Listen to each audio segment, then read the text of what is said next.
Welcome to the Cozy Little Library today with your Clean Reads Book Buddy. Today I'm sharing my version of the mid-year freak-out book tag. I'm going to be sharing the clean fiction, Christian fiction, classic, middle grade, or nonfiction books when it's possible for the questions. I've got my old school notebook here. Let's get started. Question number 1, best book of 2024. In our clean fiction category, that would be Lakeshire Park. This is a proper romance and great characters, interesting plot. What made this wonderful is this author's choice of words.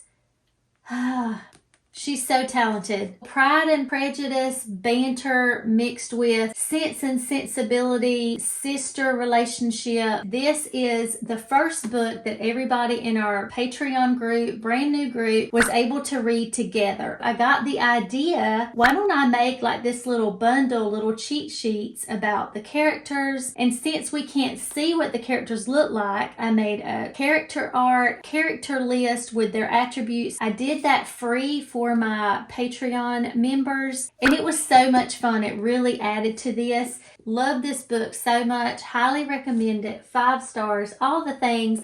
I won't talk about all the books like I did this one, but I just wanted to mention those extras. Okay, best book of 2024 in our Christian fiction would have to be Hope Between the Pages by Pepper Basham. This is a dual timeline. Lots of faith content. Love this book. 5 stars. The best book in our classics for this year that I read is Little Women. Most of you have probably read this. So endearing. Love it. Love it. Love it.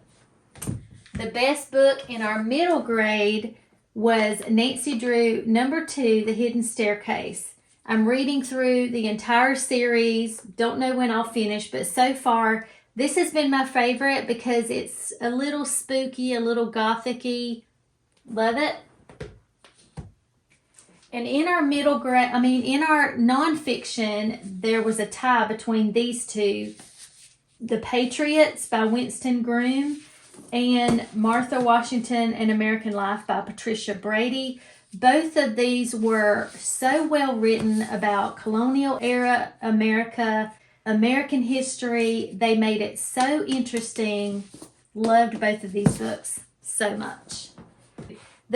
Question number 2, the best sequel you've read so far. In our clean fiction, The Captain and Miss Winter, part of the Forever After series, fairy tale retelling. In Christian fiction, it would have to be Positive Penelope by Pepper Basham, book number 2 of 3. Love it.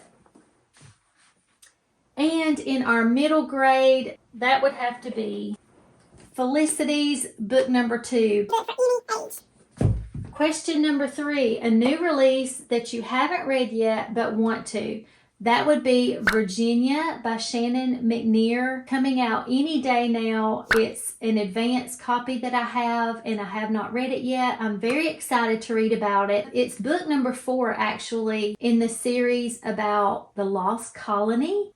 Question number 4, the most anticipated release for the second half of the year, Cloverton Charade. That comes out in September. I'm excited to read that. And it's book number 3 in the Yorkshire, Houses of Yorkshire series. And I just happen to own both book number 1 and book number 2 in that series. And I just read these in the past week.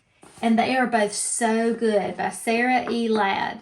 They are, from what I can tell, I didn't see any connection really between these two other than the place that they take.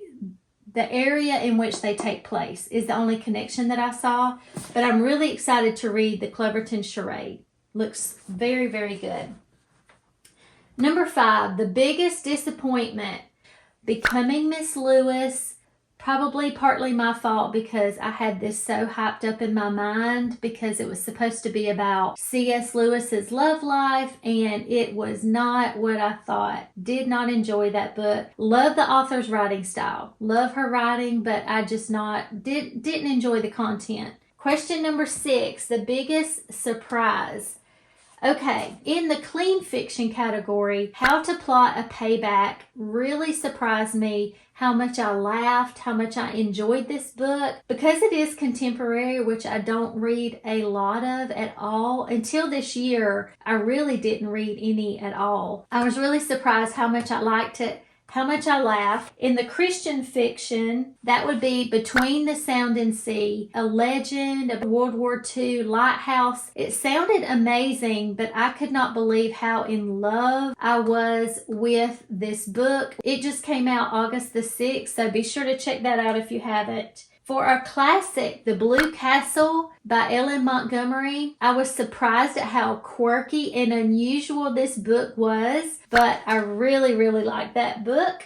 Okay, question number 7. Favorite new author, debut or new to me? A new to me author that I fell in love with was Joanna Barker when I read this book number 1, Beauty and the Baron, the Forever After series that I mentioned a while ago.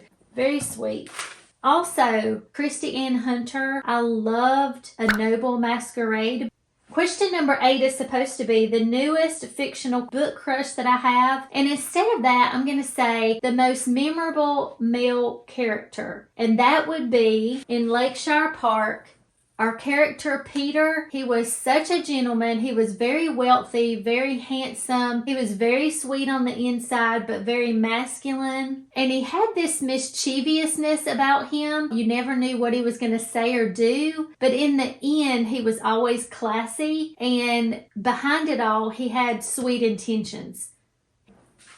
So number 9, I changed it to be my favorite female character. And that would have to be The Sisters of Seaview Sisters. This is a wonderful book, and these are wonderful characters. So the 4 sisters are my favorite female characters. Number 10, a book that made you cry. Daughter of Eden, Eve's book, what happened at the end, heaven and God and the angels and what could happen. Just visualizing that, I wept. I was doing a little sobbing there for a while. Yeah. Number 11, a book that made you happy. That would have to be Emma. I've spoken about this before. If I need a little pickup, then I'll listen to the audio of this as I'm going about. The characters are funny. Jane Austen's humor is amazing in this. There's a lot going on. So, yeah, this makes me so happy. And also, I forgot to get Luke, but the Skymar series, Authentically Izzy, Positively Penelope, and Loyally Luke. Love this series. It's inspiring. It's happy. So if you need a pickup and you just want happy reads, I highly suggest this series. Question number 12. The most beautiful book that you've bought or were given. And I've already shown this one, but I think Julie Klassen for this category has the most beautiful books. They're so gorgeous. This is book number 2 that I'll be reading soon, hopefully.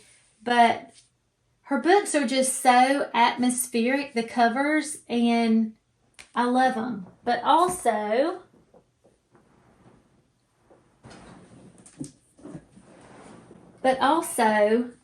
this book, I got this whole set, but I read this recently for Jane Austen July, Sense and Sensibility. You've got a little bit of the foil. It's raised just a little bit. They have quotes on the back.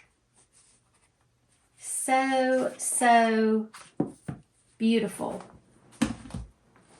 Okay, and the last one, number 13. What books do you need to read by the end of the year? I'm just going to read as many as I can. I hope this was fun and helpful. Hopefully you got some ideas for your own TBR, and until next time.